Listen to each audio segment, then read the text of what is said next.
Bonjour et bienvenue sur ce plateau Big Media en direct de We Are French Touch, organisé par BPI France à la Maison de la Mutualité. Je suis Yael Hirsch, fondatrice du magazine culturel en ligne Cult News, et je reçois tout de suite Julie Gaillet. Bonjour Julie. Bonjour.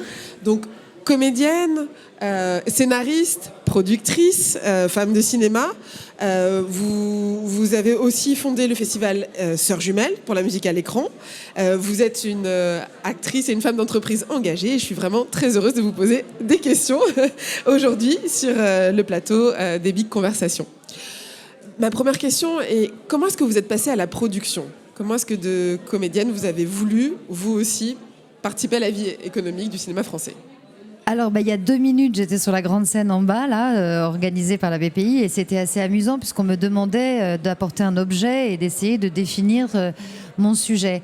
Et je suis venue avec nos petits badges, avec ces étiquettes qu'on a tous autour du cou, en disant que finalement, c'est parce que j'avais refusé les étiquettes ou l'emploi, parce qu'on en parle d'emploi dans mon métier. Quand j'étais jeune comédienne, j'avais vu les classes libres du conservatoire. Et à l'époque, je vois que, effectivement, ce qu'on appelle l'emploi, c'est les grandes blondes font les rôles de jeunes premières, les petites rondes font les rôles de soubrettes. Et à quel point on mettait dans des cases et dans des étiquettes et des emplois les actrices. Et je m'étais dit, alors ça, je suis sûre de ne pas vouloir être dans une case, certainement pas donc le conservatoire, et j'étais partie à l'école du cirque. Et j'ai eu énormément de chance de rencontrer Agnès Varda comme première grande réalisatrice dans ma vie, qui m'a alors ouvert toutes les portes et fait exploser toutes ces étiquettes, puisqu'elle a, elle, réinventé les choses. Et je crois vraiment que cette liberté, grâce à Agnès Varda, grâce à cette envie de ne pas forcément être avec des étiquettes, qu'on nous donne une étiquette, m'a laissé la capacité, ou en tout cas je m'autorisais à pouvoir aller à d'autres endroits que mon métier d'actrice, soit au montage, aller voir le montage image, qui est très enrichissant pour le métier d'acteur, parce qu'en fait on comprend mieux son travail, qui m'a autorisée à aller dans des workshops de scénaristes alors que j'étais comédienne, et de trouver ça passionnant, l'écriture. Et certainement tout ça m'a autorisée à être productrice, puis finalement de décider de distribuer aussi des films, donc distributrice, puisque même distributrice de petits films indépendants.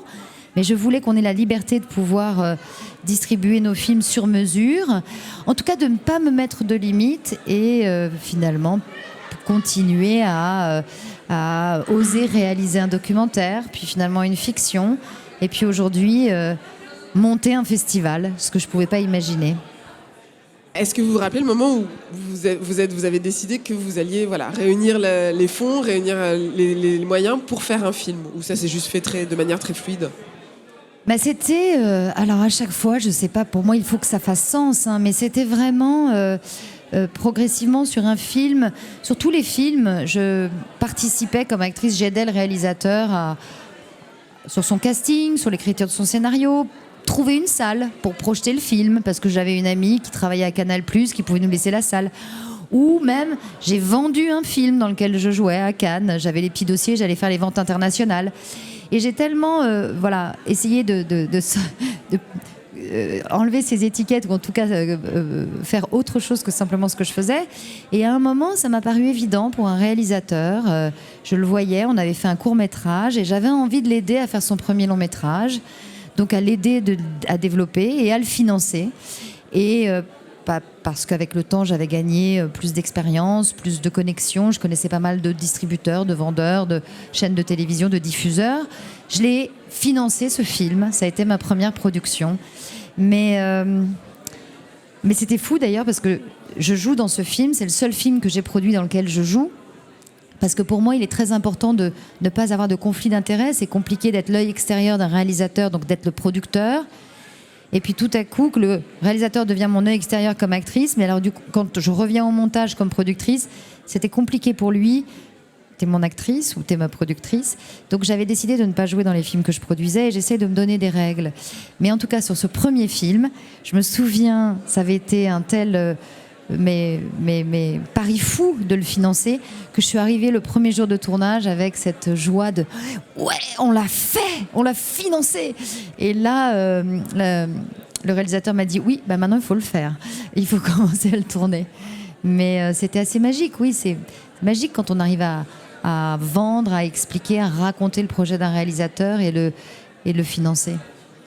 Après, c'est pas seulement ça la production, c'est aussi le festival derrière, l'accompagner, la bonne sortie. Voilà, c'est un long processus, mais c'est venu naturellement. En tout cas, à chaque fois que quelque chose s'est proposé à moi, c'est venu naturellement. Quels sont les critères qui font que vous choisissez de produire un film ? Peut-être un nouveau regard, quelque chose que je n'ai pas déjà vu, lu, l'envie d'accompagner, comme je dirais une éditrice ou un éditeur, un auteur, un artiste. Je pense que c'est la même chose pour un galeriste d'art. Enfin, vraiment l'envie d'accompagner un artiste et d'en être un peu, d'être son regard extérieur. Donc voilà, moi je sais que quand j'ai rencontré Julia Ducournau pour la première fois, j'ai dit mais il faut qu'elle fasse un film. Et après, tous les moyens sont bons. On a coproduit avec Jean Desforêts, parce que moi, je pouvais moins faire la fabrication. On a développé ensemble. Mais voilà. Et Julia Ducournau, maintenant, voilà, continue son chemin. Moi, ce qui m'intéresse, puisque je joue comme actrice, c'est de permettre à des auteurs de naître et des films de se faire, des projets d'exister, des rencontres. Est-ce qu'à des moments, vous êtes quand même heurté à la réalité économique des choses ? C'est-à-dire, est-ce que c'est non, évidemment... je pense qu'il faut prendre en compte la réalité économique des choses. Faire rentrer du 42 dans du 36, ça ne marche pas. Donc, si on n'a que 36, on essaie de l'écrire, de le formuler pour que ça rentre. Et après, comment on le fait, on le développe. On peut prendre quelques risques. Et je pense que ça fait partie aussi de ces métiers. Mais pas plus qu'il ne faudrait et pas pour se mettre en danger. Donc il faut garder... je dirais que la contrainte peut même être une force, en réalité. Vous avez aussi des engagements associatifs, pluriels en tout cas. Est-ce que vous traitez pareil un engagement, par exemple, dans l'association 50-50 ou, que vos projets entrepreneuriaux ? En fait, je ne fais pas de dissociation. Tout ça, c'est lié dans ma vie. C'est comme une continuité, un continuum. Je pense que la rencontre avec Agnès Varda, elle a été primordiale. Et voilà, ça a comme été, elle me l'a transmise par imprégnation, quoi, en étant à ses côtés. Elle n'avait pas d'ailleurs des grands discours, Agnès Varda. Elle faisait, elle était dans le faire. Mais avec cette volonté d'égalité, de parité, très importante et très chère à ses yeux. Donc ça m'a paru une évidence. Et comment, quand on est parfois une femme, on a des budgets moins importants et qu'il faut aller demander de l'argent et qu'il ne faut pas se... C'était très, très, très concret. Donc forcément, j'ai toujours été sensible à ce sujet. J'ai fait attention dans mes productions qu'il y ait autant de réalisateurs que de réalisatrices, comme une vraie parité. Et d'ailleurs, je me souviens qu'un jeune producteur est venu travailler chez nous, qui avait fait la Fémis, et qui est arrivé avec ses projets sous le bras, chez Rouge International, dans ma boîte de prod. Et il me dit, j'ai réalisé grâce à toi que je ne produisais que des hommes. Il va peut-être falloir que je réfléchisse et que j'aille chercher une réalité. Et vraiment, il s'en est rendu compte en arrivant chez Rouge. En tout cas, moi, je veille, mais je veille aussi auprès de comment on appelle ça, directeur de production, pardon, voilà, de faire des études, de vérifier, parce que on a beau le savoir, c'est compliqué tous les mécanismes qui fait cette non-égalité salariale, de vérifier l'égalité salariale dans nos productions. Et donc, je leur demande d'étudier et de réfléchir. Et j'ai découvert que sur un de nos films, une maquilleuse était payée presque 20% de moins que le maquilleur. Et donc, j'étais un peu choquée. Et je suis allée voir notre directeur de production qui m'a dit « oui, mais elle m'a demandé très peu. » Comme lui veut faire des économies, je lui dis « Oui, mais non, on essaye l'égalité salariale. » Et donc là, sur le festival Sœurs Jumelles, j'ai eu la même chose avec une photographe qui avait demandé sur son devis 2 fois moins que les autres photographes. Donc j'avais pris le budget global, j'avais coupé en deux, j'avais dit « Ce sera ça et ça, l'un pour l'autre. » C'est égalité salariale chez nous. Donc, je crois qu'il faut veiller et mettre en place des choses. Donc, je le fais concrètement dans mon travail. Évidemment, après, le travail associatif, c'est un moyen de faire se rencontrer, de rencontrer d'autres productrice, réalisatrice, scénariste, journaliste. Et alors après, bon, maintenant que je fais ce festival Sœurs Jumelles, la rencontre de la musique et de l'image, mais autant la musique à l'image que l'image à la musique, eh bien, j'invite toutes les associations de femmes dans nos mondes culturels. Et je me suis rendu compte qu'en réalité, il y en a beaucoup. Les plus anciennes comme Women in Games, qui sont là depuis 30 ans, les toutes récentes, Women in Animation, pardon, et les toutes récentes et toutes jeunes comme Women in Games, qui ont 3 ans. Il y a les femmes s'animent dans l'animation en France qui sont un peu plus jeunes, mais il y a 50-50 et il y a présence compositrice dans la musique classique, il y a pour les femmes dans les médias, il y a beaucoup d'associations qui viennent toutes, She Said So, May Wem dans la musique, enfin voilà, et qui viennent toutes à Sœurs Jumelles se retrouver pour créer des synergies parce qu'elles font toutes des tas de choses formidables dans leur coin et comment on peut... voilà, faire avancer les choses, partager notre expérience. Je crois beaucoup à l'échange et à la rencontre. Je fais un petit zoom arrière, mais vous avez écrit Ensemble, on est plus fortes, et vous venez d'une lignée de femmes aussi fortes. Donc, est-ce que vous pouvez remonter un peu aux origines de cette attention à la parité qui est la vôtre dans votre travail, dans votre quotidien? Mais Ensemble, on est plus fortes, c'est justement la continuité de ce travail que j'ai toujours fait dans les industries culturelles qui, auprès de la parité, de l'égalité femmes-hommes, et des violences faites aux femmes depuis l'affaire Weinstein, où on est très sensibilisé à ça. Et avec 50-50, on a créé des référents, des formations au CNC obligatoires, maintenant au CNM pour la musique, sur les violences sexistes et sexuelles et le harcèlement. Il y a eu beaucoup d'avancées sur ces questions-là pour protéger tout le monde sur les plateaux et dans le monde du travail. Eh bien, j'ai continué cet engagement parce qu'il me semblait que c'était important que ce ne soit pas que nous dans notre monde. Évidemment, il fallait faire avancer nos industries, mais j'ai découvert qu'il existait une fondation des femmes à l'époque, donc on était en 2017, l'affaire Weinstein, libération de la parole des femmes, 30% de dépôts de plaintes supplémentaires, et il y avait des associations qui étaient submergées, dont la VFT, l'association pour les femmes victimes de violences, d'ailleurs, ce sont des avocates, c'est une force juridique brillantissime. C'est elles qui avaient défendu les actrices face à Brissot. Elles étaient débordées, elles avaient dû fermer le standard. Et donc, on s'était dit, les actrices, ok, c'est très bien, et il faut qu'on fasse bouger le système. Comme dit Meryl Streep, on ne peut plus dire on savait, il faut qu'on bouge le système, qu'on fasse changer les choses. Mais pas que nous, là, il faut, enfin, je veux dire, c'est toutes les femmes qui sont victimes en France, toutes les associations qui sont débordées, qu'est-ce qu'on pourrait faire? Et on découvre cette fondation, première fondation pour les femmes, la Fondation des femmes, Anne-Cécile Melfer et toutes les bénévoles. Et on a décidé, toutes les actrices, de s'engager au sein de la Fondation des femmes, ce qui a pour lever des fonds et pour permettre de donner des moyens aux associations sur le territoire. À l'époque, Time's Up, les Américaines, elles lèvent 12 millions. Emma Watson en Angleterre, 1,2 million.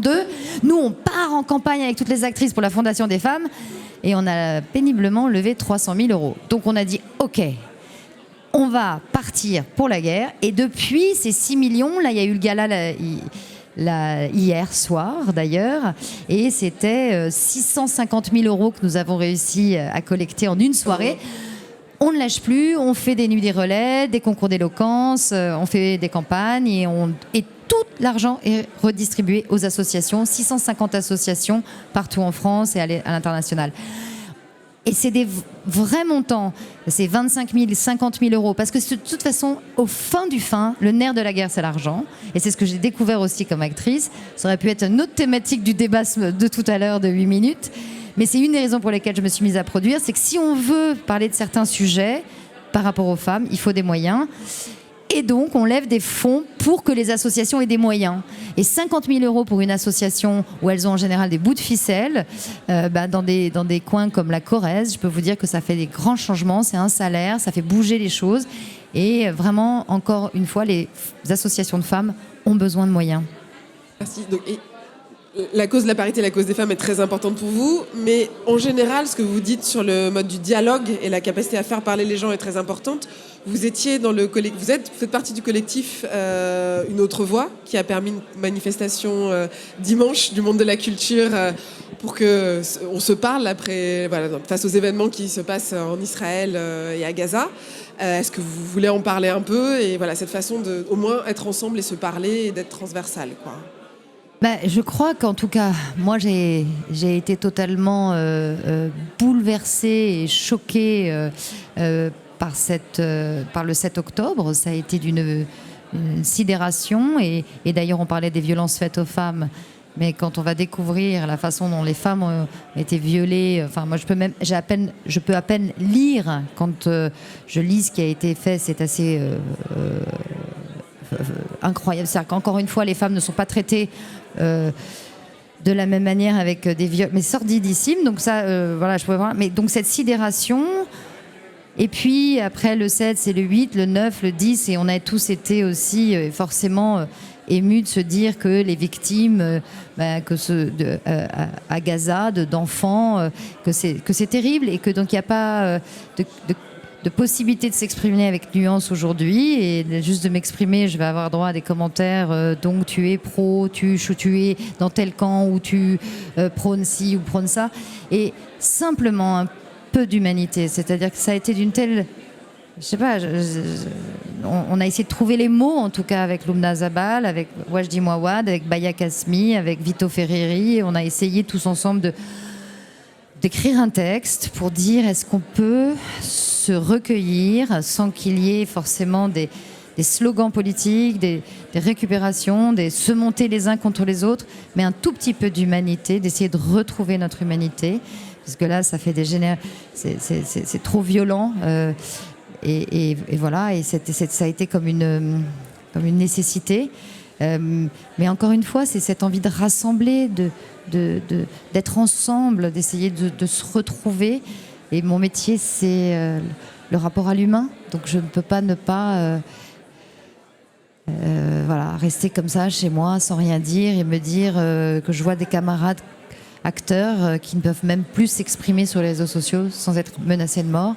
Qu'est-ce qu'on peut faire? Et dans le nombre, et moi je crois au nombre, on a lancé cette autre voie pacifique, humaniste, silencieuse, qui était une marche silencieuse. Mais on était 20 000, ça a ouvert, j'espère en tout cas, quelque chose, une porte. Et je viens d'apprendre qu'à Montréal, il vaudrait récupérer cette marche et faire la même chose. J'espère que ça réconciliera. Parce que je crois que c'est très violent aussi à Montréal, les relations entre les uns et les autres. Voilà, c'est juste ça. Mais c'est une période où je crois qu'on a besoin de se retrouver, de garder ce lien tous ensemble. C'est très important. Et d'humanité. Où est-ce que vous voyez dans 10 ans? Qu'est-ce que vous n'avez pas encore fait, que vous aimeriez faire? Est-ce que vous le savez? Est-ce que c'est au gré des projets ou est-ce que... De fil en aiguille, sincèrement, je crois que avec Sœurs Jumelles, je réconcilie le monde.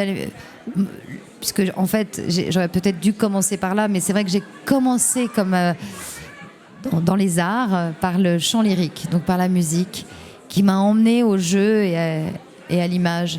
Mais vraiment, le Sœurs Jumelles, Rochefort, aujourd'hui, ça me nourrit. Je suis tellement heureuse de créer ces rencontres transversales, un peu ce que fait la BPI, qui nous permet, toutes les images, toutes les musiques, d'être dans un... On peut communiquer, Si vous faites du jeu vidéo ou de la série, du long métrage, du documentaire, si vous faites du rap, de la musique classique, du rock, venir rencontrer, se rencontrer. Et j'ai une dernière petite question qui est un peu la Madeleine de Proust. Quelle chanson vous fait fondre en larmes? C'est une chanson de Souchon. Et peut-être probablement à cause de cette marche de dimanche, mais c'était et si il n'était pas là, c'est ça, hein, et s'il n'était pas là, je dois avouer que ça reste une chanson très bouleversante pour moi. Merci beaucoup, Julie Gaillet. Merci. Merci.